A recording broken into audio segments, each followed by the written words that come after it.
So Brooklyn, she's 4 years old. She was born early, not a complicated birth, but just sort of didn't really progress like a normal infant would.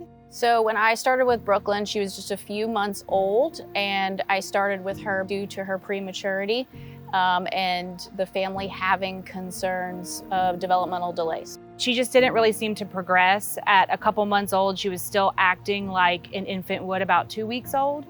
And the pediatrician didn't really have concerns because they said she was early, that's normal. But I just didn't feel that was normal. So in talking to some friends of mine who use Bright Start for early intervention, they just had glowing things to say about how much that they have helped their children.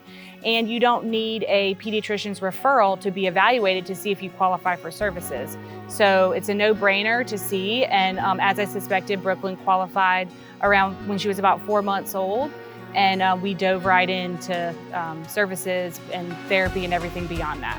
She was just starting to learn to lift her head, to roll over, and I was there to help the family meet these milestones. I have been working with Brooklyn for 4 years, and we are now at the point where Brooklyn is in a general ed classroom and going to school with her peers. I remember a time that I didn't think Brooklyn would walk. I didn't think she would talk. And I mean, she is walking, talking. She's gone through so much. She's gotten devices for hearing loss and therapy and aging out of therapy. And it looks like Brooklyn will be a completely normal child. She should be able to drive and hold a job. She's going to regular school, not special needs school. It's very rewarding for me to give the families the tools they need to be advocates for their children and for their families and help them achieve their goals.